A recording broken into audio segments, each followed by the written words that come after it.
As we and our coalition partners are doing in Afghanistan, we will bring to the Iraqi people food and medicines and supplies and freedom.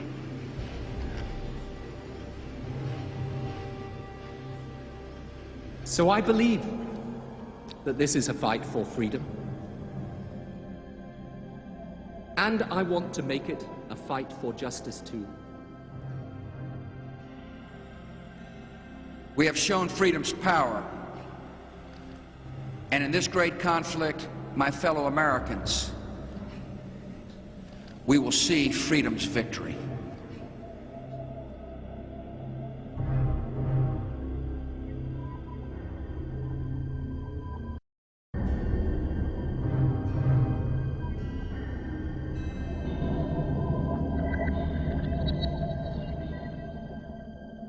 September the 11th, 2001, dominates almost everything we watch, read and hear. We're fighting a war on terror, say George Bush and Tony Blair, a noble war against evil itself. But what are the real aims of this war? And who are the most threatening terrorists? Indeed, who is responsible for far greater acts of violence than those committed by the fanatics of Al-Qaeda, crimes that have claimed many more lives than September the 11th, and always in poor, devastated, faraway places from Latin America to Southeast Asia? The answer to these questions is to be found here in the United States, where those now in power speak openly of their conquests and of endless war. Afghanistan, Iraq, these, they say, are just a beginning. Look out North Korea, Iran, even China. This film is about the rise and rise of rapacious imperial power and a terrorism that never speaks its name because it is our terrorism. This is Afghanistan, and this woman's name is Orifa.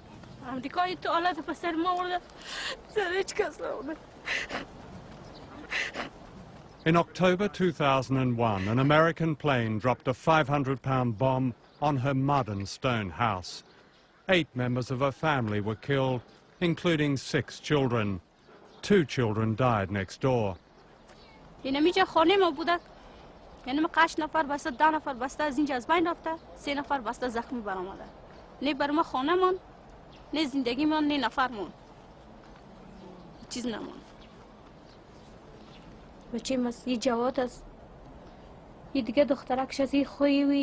یک آدم است. یه از بین رفته، یه از بین رفته. این دخترک اینجا که سر میکنه یه از بین رفته. این دخترای جوان از بین رفته. این شوهر ماستم. باز آمدم که برای صورت ازی سعی کردم که بسته روی ازی بسته این مستر کله ازی بخی پوچک شده، یکی سینهش یکی تیکه پارچه شده، دستش یکدم تیکه تیکه شده. بچه خود ما رو میبینی کل از بستم تو دم کرده پوچی کرده. دخترها یکیش این دختر بسته سوخته بود. یک دختر دیگه بیخی بسته بیخی دمی روی بسته دمی روی ازی در روی میکت بیخی چسبیده بود. گوشتش هم تو مابین پلاستیک جمع کرده شد. این دخترک گردنش بسته سرش نبوده. هم باقم بسته صورت تخته پوچش رفته بود، صورتش معلوم میشده. Afghanistan was claimed as the first victory in America's war on terror against Islamic fundamentalists known as Al-Qaeda, the group responsible for the attacks of September the 11th. The Taliban regime in Afghanistan had given Osama bin Laden a base, but bin Laden and the Taliban leader were never caught. Instead, more than 3,000 innocent people were bombed to death. That's more than were killed on September the 11th. President Bush calls this Operation Enduring Freedom. امریکا دا چی حالت چی روز بر ما ورده خانه منم از بین برده نفر ما کل بسته کل زندگی ما از بین برده چی کنیم این حالت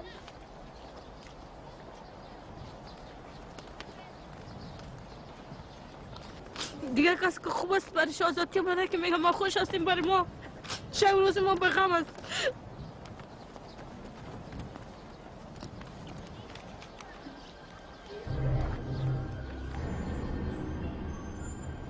a world away in New York.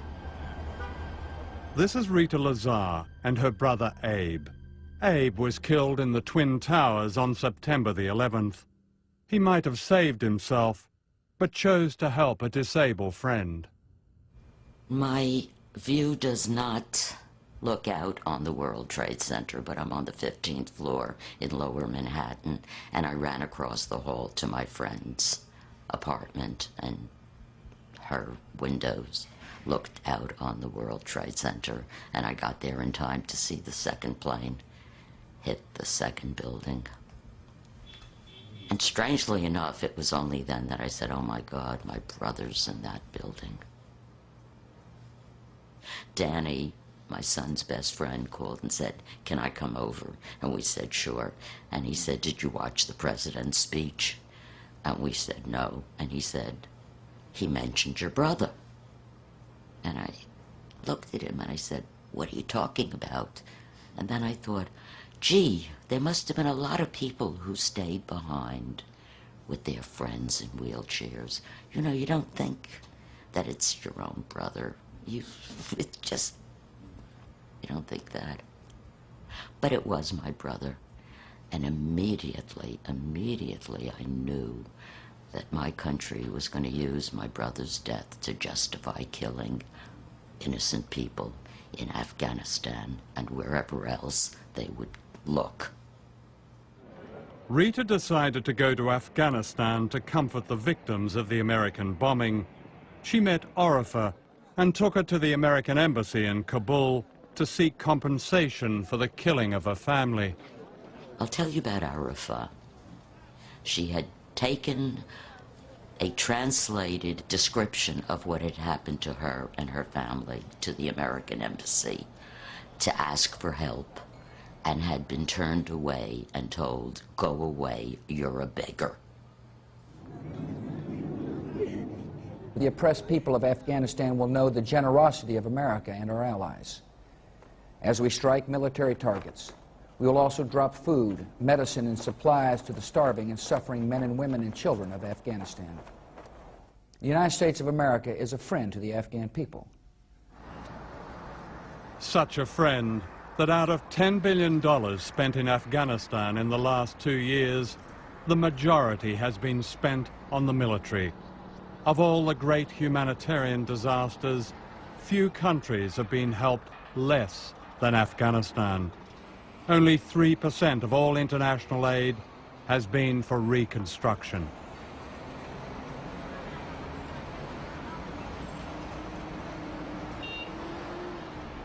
Such a friend that the United States has yet to clear these unexploded cluster bombs it dropped in the center of Kabul, where children play in the lethal rubble.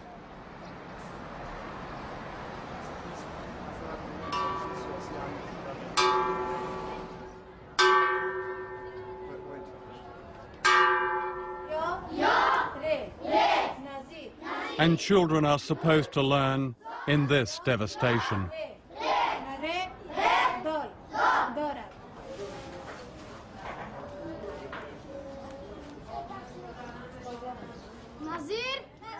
The Afghan government gets less than 20% of the aid that is delivered.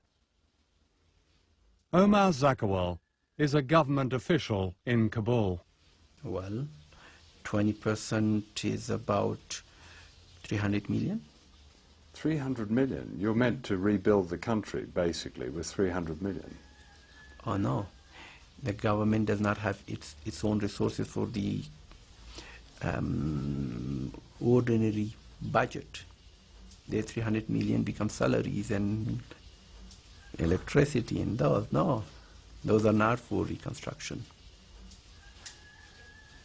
That sounds like you're left with almost nothing, then. The government has no money for reconstruction, period.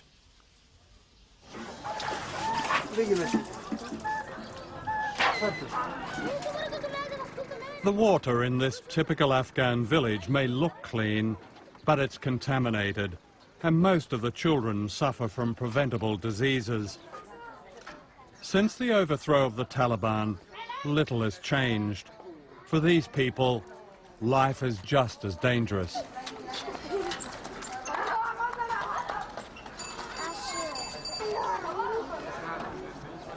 I found the population of 2 villages living destitute in the rubble of this shoe factory in Kabul. They'd fled attacks by warlords who'd robbed them and kidnapped their wives and daughters.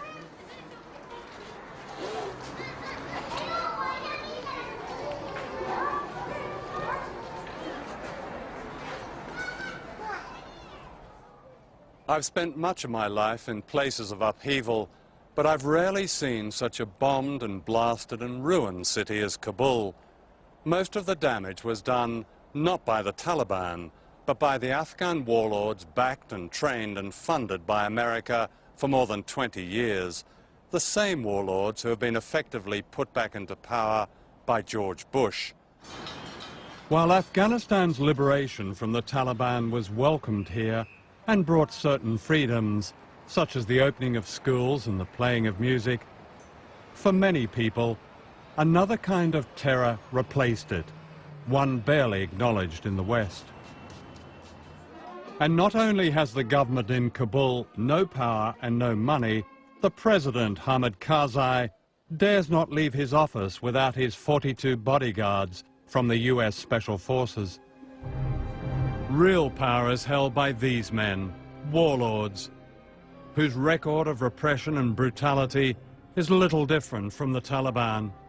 Many Afghans regard them as no better. For 4 years from 1992, they fought each other for control of Kabul, killing 50,000 innocent people and smashing the city to rubble.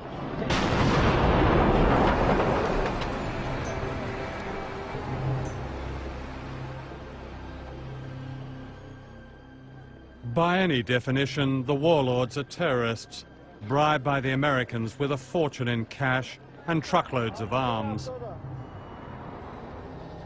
Today, they control the government in Kabul and have re-established the opium trade, from which comes most of the heroin reaching the streets of Britain. Now Human Rights Watch has broken the silence, documenting atrocities committed by gunmen and warlords who have essentially hijacked the country. Once again, the victims are often women. Today, women are free and are part of Afghanistan's new government, and we welcome the new Minister of Women's Affairs, Dr. Seema Sumar. Dr. Seema Sumar is a symbol of Afghan resistance and humanity. She defied the Taliban and ran clinics for women.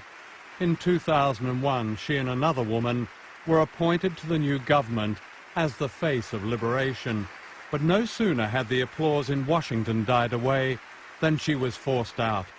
The warlords were not tolerating such an outspoken voice of freedom for women. Today, Dr. Sumar lives in constant fear of her life, with bodyguards with her night and day. No one understands more the plight of Afghan women. It's not much change for them. They're still, the majority doesn't have access to health care. They don't have access to education. They don't have access to job opportunity. The liberation of women in Afghanistan is mostly a sham, and their plight is desperate. Since the overthrow of the Taliban, Human Rights Watch has documented kidnapping and the mass rape of women, girls, and boys. Girls' schools have been burned down. In the western city of Herat, women can be arrested if they drive, and if they are caught with an unrelated man, even a taxi driver, they may be subjected to a chastity test.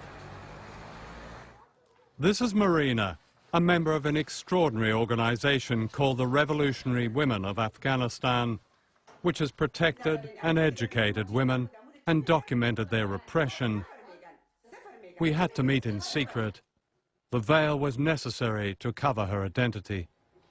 We don't believe that there is much difference between the Taliban and the Northern Alliance, or the commanders who are now in power in different parts of Afghanistan, because the origin is the same. They believe in the same thing. Their nature is the same. They are the two faces of the same coin. Women don't feel secure. The police are generally not functioning properly. Courts are not generally functioning properly. You have places where you have real deep fear of commanders and of armed groups. You have cases where women get taken by armed groups, where people become imprisoned in private jails.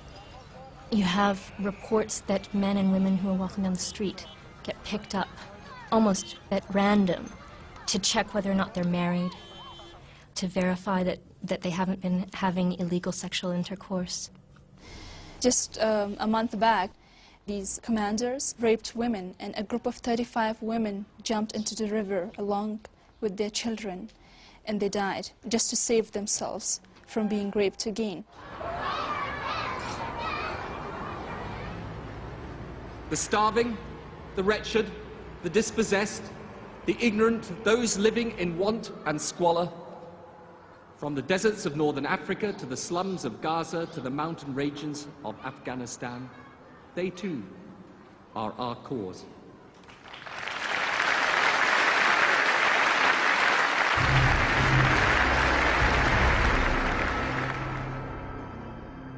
To a growing number of people around the world, America's war on terror is about hypocrisy and double standards, about terrorists classified as good and bad, depending on their usefulness to the great game of power politics.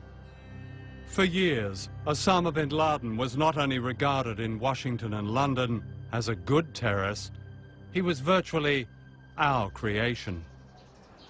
One of the most closely guarded secrets of the Cold War was America's role in supporting Afghan warlords known as the Mujahideen. The official story is that America backed these fundamentalists in response to the Soviet invasion of Afghanistan in December 1979. But that's not true. It was 6 months before the Soviet invasion, in July of that year, that President Jimmy Carter authorized $500 million to help set up the Mujahideen, a terrorist organization. The American people were completely unaware that their government, together with the British Secret Service, MI6, had begun training and funding Islamic extremists, including Osama bin Laden. Out of this came the Taliban, Al-Qaeda, and September the 11th.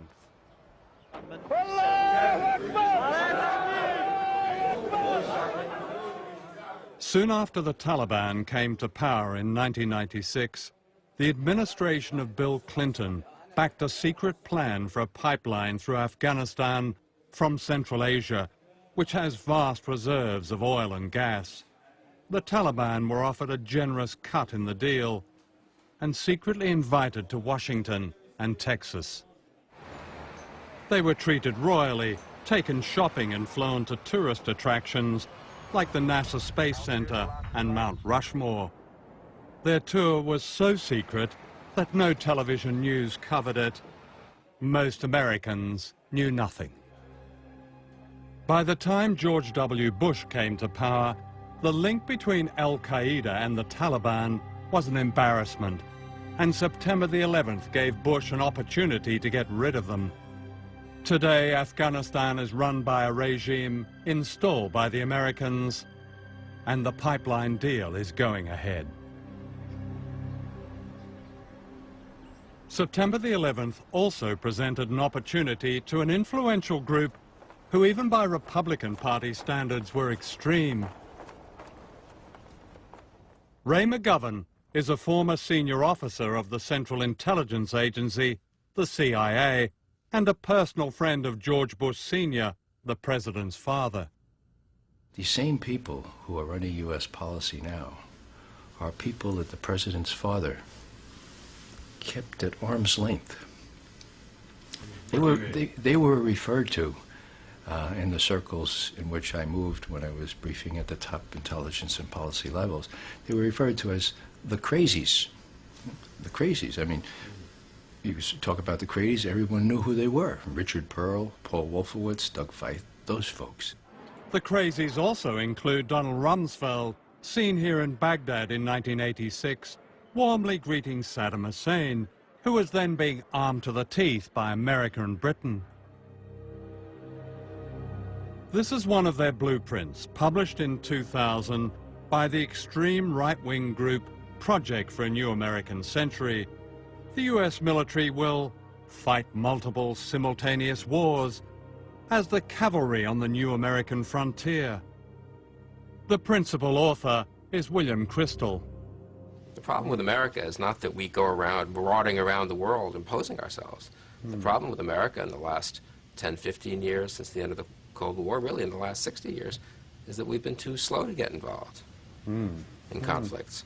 Outside America, people have worried about the United States conducting an unprovoked attack on a country, a sovereign country. Are they? Are they? Yes, they are. Really? They're worried we're going to attack Britain, France, Germany, any democracy? No, because... Any decent regime? No, the United States doesn't usually... No, I said strong countries. Well, I was asking decent countries. I don't know Are what people you would really call, worried the U.S. is going to go, a decent, law-abiding country, and the U.S. is going to come in and say, we don't like the look of you, we're going to depose you? Is that something the U.S. has done quite often? How many countries has the U.S. attacked in the last 15 years? Well, since World War II, there have been 72 interventions by the United States. Oh, is that right? Yes. That's ludicrous. Well, it's not ludicrous, it's true. These are some of the countries where the United States, directly and indirectly, has overthrown governments, manipulated elections, and attacked popular movements since 1945. Bush's war on terror is just another brand name replacing the Red Menace as justification for a systematic aggression. This is well documented, yet it remains a kind of secret history, seldom reported in the West as a war of terror. Take just one decade, the 1970s. September the 11th, 1973, is not an anniversary many of us remember. On that day, the United States helped engineer the overthrow of the democratic government of Chile. More than 30,000 people were killed, including the elected president, Salvador Allende. In Southeast Asia, American bombers killed hundreds of thousands in Cambodia and Laos. In Vietnam, the United States sprayed a chemical poison called Agent Orange, a weapon of mass destruction. Today, its effects still cause death and birth deformities. In Indonesia and East Timor, America's backing of the dictatorship of General Suharto led to as many as 1 million deaths. The U.S. government multiplied its aid to Indonesia as the slaughter in East Timor was occurring. Vietnam, Cambodia, Laos. You know, the United States ranks pretty high, unfortunately, in supporting leaders and governments that brutalize their own people. Last year, the Bush administration released its national security strategy. Behind the jargon of the war on terror is a new message that America intends to stand alone and dominate by threat of force. It reminds you, I think, of the days of the 50s when children were told to go under their desks because an atomic bomb might hit them or something. I mean, it's just ludicrous what's going on. And the whole twist of dragging Iraq into the war of terrorism, the axis of evil, all of this fundamental sort of rubbish, you might say, is part of the political games that have been played by Bush, given the opportunity that 9/11 presented to him and his regime and the survival thereof and the future thereof for the next election in 2004. Today, the United States has 152 military bases around the world. These include bases at major sources of energy, established under cover of the war on terror. The U.S. military calls this full-spectrum dominance. We don't really give a damn what anybody thinks. We rub everyone's face in it. We're Americans and you're not. And we're talking the Roman Empire here. I mean, we'll do anything we want to do, anywhere we want to do it. And you're either with us or against us. And multilateral institutions like the UN are incidental and irrelevant to the powers that be. That is the image we're sending to the world. That is what much of the world feels about this country right this minute. We cannot accept, and we will not accept, states that harbor, finance, train, or equip the agents of terror. Those nations that violate this principle will be regarded as hostile regimes. How ironic are Bush's words, because thousands of known terrorists are to be found in the United States living beyond the law.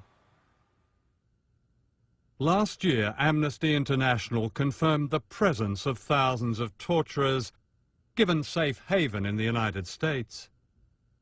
The report listed notorious names from Latin America, many of them trained here at the School of Americas in the state of Georgia, where American officers used manuals like this to teach the black arts of terror and repression.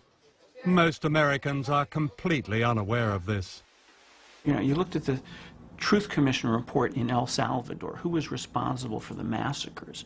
Very high percentage of them were trained in at the School of the Americas in Georgia. And down, not just in El Salvador, in Panama, in Honduras, in Guatemala. You go, as I have, you go and meet with the high command of the military in Central America, and you see on their walls diplomas from the School of Americas and other U.S. institutions. So when people talk about terrorism, it's always over there. It's not the terrorists that the United States have supported. We have done more throughout our history, and since World War II in particular, I think, to create conditions in which individuals can be free around the world than any other country in history. In Afghanistan, Colonel Rod Davis is helping to spread that message of individual freedom. Good morning, I'm Colonel Rod Davis. I'm the Director of Public Affairs for CJTF 180. That's the coalition military force stationed here in Afghanistan, specifically at Bagram Air Base. This morning, what we're going to do is take you on a tour of Bagram Air Base, and we're going to tour numerous facilities. The airfield itself will point out... This is Bagram Air Base near Kabul. It's here that al-Qaeda suspects are interrogated and disappear, and where there have been allegations of torture. Many of them end up in Camp X-Ray at Guantanamo Bay in Cuba. What happens, Colonel, to innocent people who are swept up in this? People who have come through your detention facility here at Bagram, but there really isn't a case to be made against them, and they've kind of disappeared. Well, let's talk about what you refer to as the detention facility. We'll hold right there, allow you to get some images. How would you describe it if it's not a detention facility? Tell you what, we'll talk about that. Let's pull off to the side here and let you take a few images. Oh, this is it over here, is it? Well, we'll let you know. Okay.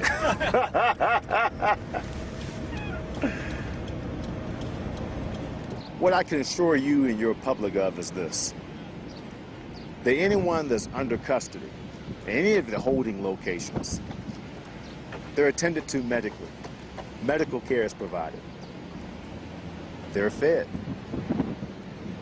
They're looked after. There's no abuse or torture that goes on inside of any of these holding facilities. Well, there have been allegations of torture, haven't there? Particularly, there's a military pathologist who actually described the death in custody of a man here. I think his name was Delaware, who she described it as homicide, murder. You know that case? I'm aware of the allegation. And what I'll say to you is, I think anyone who's fair would have to say that Americans in particular, but certainly members of the coalition, aren't known for committing atrocities. That's not something that's part of our history. It's not the way we do business. It's not the way we treat people.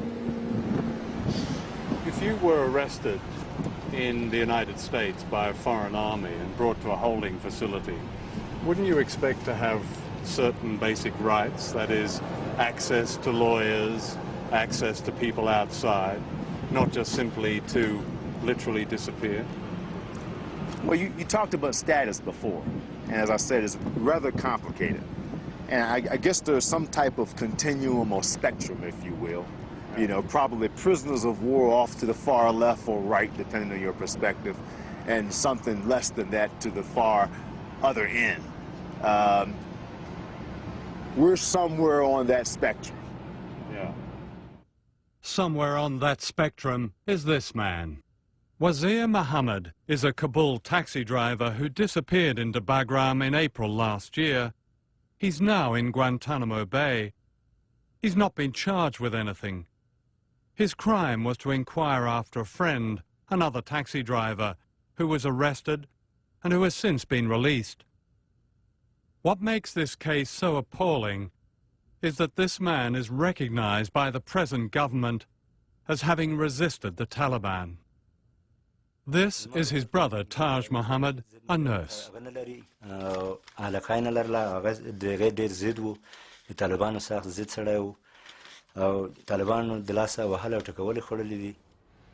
This is where he is now, Guantanamo Bay, where prisoners are shackled, trussed, and kept in cages 8 feet by 7 feet for up to 24 hours a day. The light is always on. Children and old men have been incarcerated.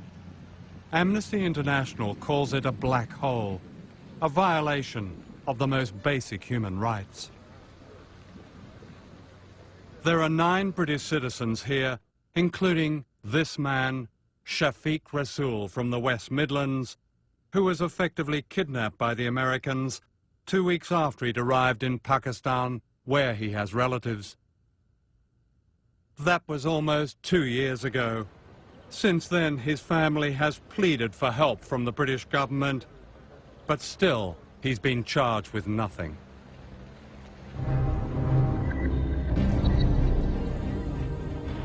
These are the oil fields of the Middle East, the greatest prize of all. Iraq is the world's second biggest oil producer, and its conquest gives America a vast base from which to dominate the Middle East.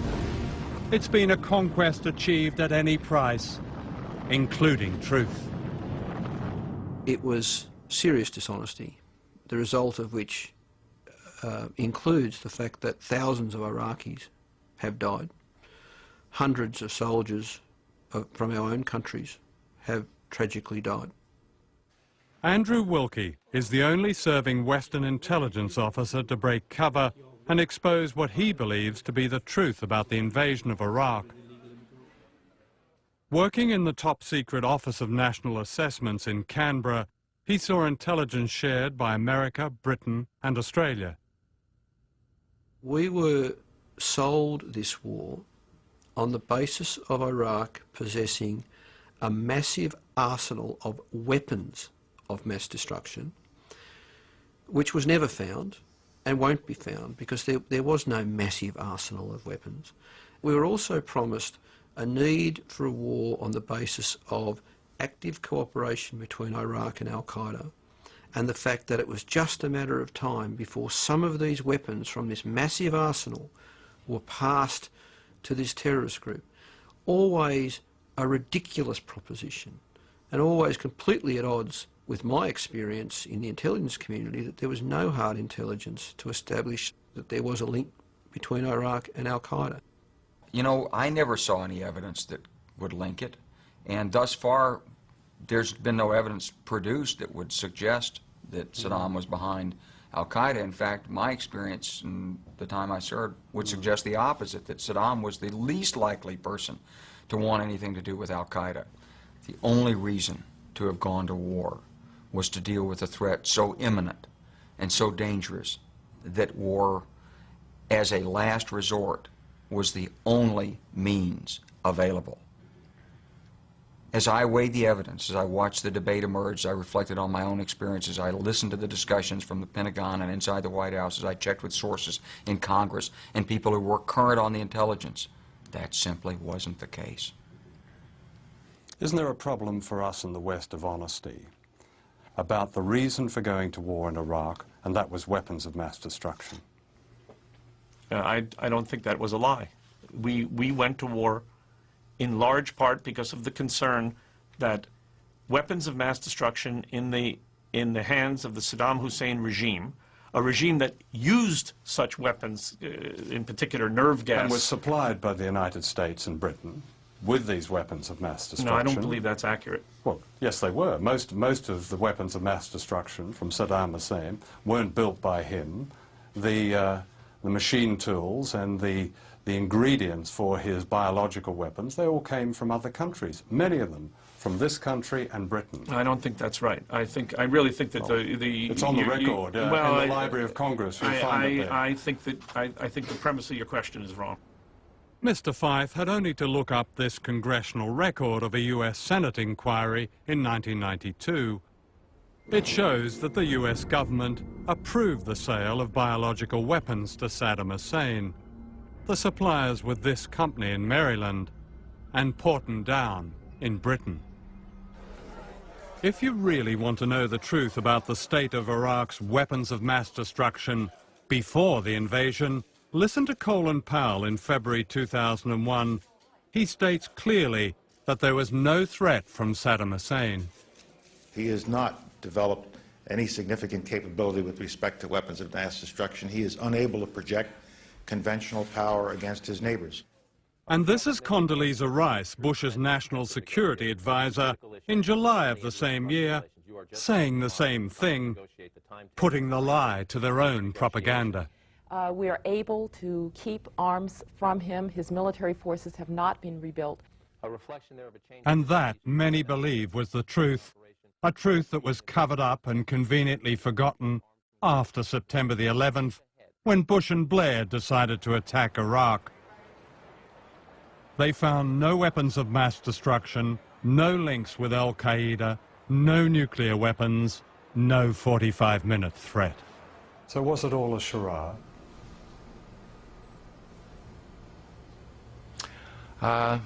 It was 95% charade. A charade indeed. The invasion had been planned long ago. In July last year, Condoleezza Rice told another Bush official, "That decision has been made. Don't waste your breath." This is not what Bush told the American people. It's this that makes the inquiry in London by Lord Hutton look like a dramatic diversion. Its narrow terms preventing a far-reaching investigation, not only into the loss of one life, but thousands of lives of innocent people in Iraq, the victims of an unprovoked war.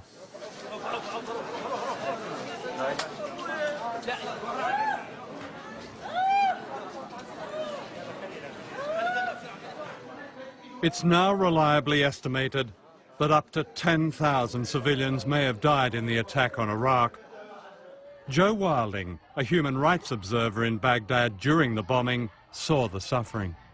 I and a few other observers were being taken around the hospital by one of the doctors, and he was introducing us to some civilian casualties from the previous day, and he was called away to the emergency room. So he took us with him, and as we walked in, there was a woman probably in her mid-30s just screaming over and over, "We're farmers, we're farmers." And she had a little boy in her arms. He was 4, his name was Mohammed, and the whole right-hand side of his face was cut up by shrapnel. And then there were other women in there. There was a little girl, and she was just screaming every time anyone moved her, screaming when they took her into the x-ray room, screaming when they brought her out again. And the doctor pulled back the covers and showed us this huge gouge out of her thigh, and they were trying to clean it, and they didn't have enough anesthetics or painkillers or anything, so she was just screaming and screaming as they tried to clean this wound. All of them were just in so much pain, and then Fateh, the youngest of the daughters, was 8, and she was killed in the bombing, and Fatma was just stained with all their blood and just going from one to another, picking them up. Why is it wrong for dictators and terrorists to kill innocent civilians, and right or excusable for the United States to do exactly the same? Well, the United States doesn't do it, and if we did it, it would be as reprehensible as what the terrorists do. The United States doesn't kill innocent civilians? No, the United States does not target civilians. Those of us on the outside who look at September the 11th, where 3,000 people died in that tragedy, but then look at the thousands who have died since, wonder about double standards here. Would you address that? I think that I think that the numbers that you're talking about are questionable. So let's leave aside your numbers. Why are they questionable? I mean, I don't accept your assertion that we've killed thousands of innocent people. But let me get to the. There's a lot of studies and an examination of facts on the ground that suggest indeed thousands. I mean, in Iraq at the moment, there are studies that are talking about 10,000, but I don't want to get into numbers, but certainly thousands seems a fair figure. I don't know that that's true, and I don't accept the assertion. If you ask an American student how many people died in Vietnam, he'll tell you 58,000, because they've dismissed the 2, 3, maybe 4 million Vietnamese who were killed by the United States and its allies in that war. So this is an ongoing issue. Mr. Powell, Colin Powell, General Colin Powell, I think, was quoted as having said he's not interested in civilian casualties in Afghanistan. It's not his concern. And that's the attitude, I think, with Iraq. Whether it's 5,000 or 10,000, it's really not an issue. Well, I think Americans, like most people, are mostly concerned about their own countrymen. I don't know how many Iraqi civilians were killed, but I can assure you that the number is the absolute minimal that it's possible in modern warfare. One of the stunning things about the quick coalition victory was how little damage was done to Iraqi infrastructure and how low Iraqi casualties were. And I think that's quite high if it's 10,000 civilians. Well, I think it's quite low if you look at the size of the military operation that was undertaken. It's practically an inevitability in war that there are going to be innocent people who get hurt, no matter how a professional military, a properly behaved military, puts into avoiding damage to non-combatants and to civilian infrastructure. Mr. Feith, that sounds fine, sitting here in Washington. But in Iraq and in Afghanistan, which is my most recent experience, that's not how it looks at all. May I interrupt for a moment? I apologize, sir. Would you stop tape, please, for one moment? Thank you very much. Let me know when you stop tape. Excuse me? I'm sorry, I'm doing this purposefully, sir. Have we stopped tape? This is very serious. I was not under the impression, sir. Mr. Feith's minder, an Army colonel, suddenly stopped the interview as I had pursued the question of civilian deaths. I agree. Over at the State Department, Undersecretary John Bolton concluded his interview with his own insight into my line of questions. One of our major objectives today is to put the government of Iraq back in the hands of Iraqi people so that they can enjoy the benefits of their country's resources and so that American soldiers can come home as soon as possible. Okay. Thank you, Mr. Bolton. Okay. Appreciate it. So are you a Labour Party member? Well, Labour Party, they're the Conservatives in our country. You're a Communist Party member? The American media played a vital role in the invasion and the deception. Instead of challenging the propaganda, it echoed and amplified it. Well, I believe if the media had been more aggressive and more tenacious towards getting the truth, there's a very, very good chance we would not have gone to war in Iraq. It's pretty clear to me. But there is a fear and paranoia by journalists who realize they can't always report everything they know and that their editors will not. Their job, in the middle of the Iraq war, it was not to show some of the foibles and the deceit of the White House. That was not your job. Your job was to be embedded, which is a wonderful, wonderful word, which is obviously a metaphor for what's happened with the American media covering wars going back decades, ever since Vietnam. And if you study every conflict since, you'll see how the Pentagon and the political types have outmaneuvered the media. And the media has allowed it to happen. They show up, they do what they're told, and they tell the story that certain people want them to tell. And that's what we call, quote-unquote, news.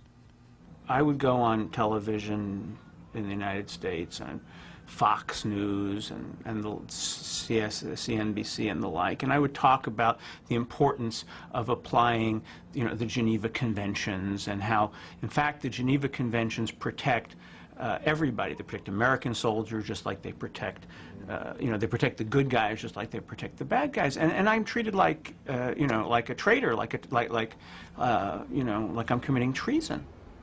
We have a perpetual war which gives the incumbent sitting president over there in the Oval Office a 10 to 15 point bounce on all public opinion. He is a wartime president, even though actually we're not at war. There's something really weird here. The truth, fact is fiction, fiction is fact, war is peace, peace is war. What the hell's going on here? I mean, Mr. Bush has very cleverly manipulated the fear, the anxiety that 9/11 sprang upon the people of New York and ultimately the entire country.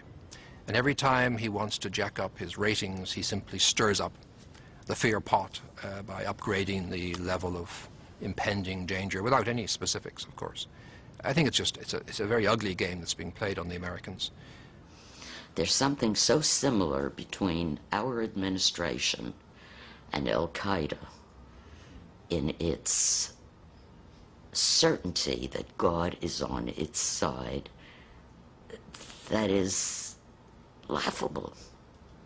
And that the American people should fall for this line hurts me more than I can tell you. Norman Mailer wrote the other day that he believed that America had entered a pre-fascist state. What's your view of that? Well, in a way, and I'm not saying this to be cynical, but I hope he's right, because there are others that are saying we're already in a fascist sort of mode. If you say something often enough, the people will begin to believe it. And that strategy has been applied with, unfortunately, great success by this administration. Weapons of mass destruction, Al-Qaeda, Iraq ties, other evidence being adduced to justify an unprovoked war. And so, yeah, I think we ought to all be worried about fascism. I think the rest of us should be extremely concerned. We've seen total disregard for the United Nations Charter and its fundamental concepts. We've seen rejection of international law and the respect for sovereignty of other countries.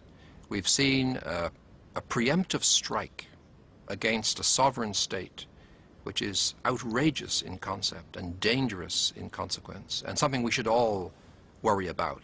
And every country that now is threatened by Mr. Bush, which is his habit, whether it's Iran or North Korea or Syria or Libya or others, it's an outrage that we should stand by and allow these countries to be threatened by a man so dangerous that he's willing to sacrifice American lives and worse, the lives of others, whether they're Iraqis or Afghanis and possibly Syrians and others, in some mad aggression. Aggression was at the core of the judgment at the Nuremberg trial of the German leadership following World War II.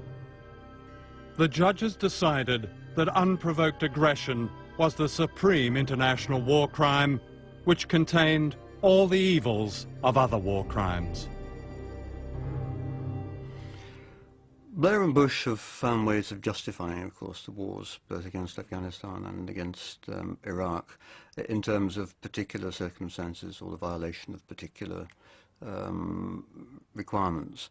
But it seems to me that these wars are indeed acts of aggression as defined at Nuremberg and in previous agreements, and that in a sense both Bush and Blair are guilty and could stand in the dock accused of waging aggressive war. The United Nations was founded so that we would never forget the crimes of great power. Are we now in danger of forgetting?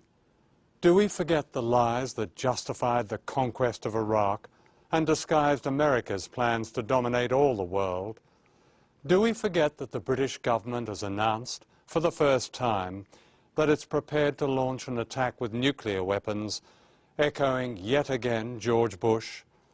And do we accept a distortion of intellect and morality that empties noble words like democracy and liberation of their true meaning, that says it's wrong for a terrorist to kill innocent people, but right for governments to commit the same crimes in our name? The answer is that we need not accept any of this if we recognize that there are now two superpowers. One is the regime in Washington, the other is public opinion, now stirring all over the world, perhaps as never before. Make no mistake, it's an epic struggle. The alternative is not just the conquest of faraway countries, it's the conquest of us, of our minds, our humanity, and our self-respect. If we remain silent, victory over us is assured.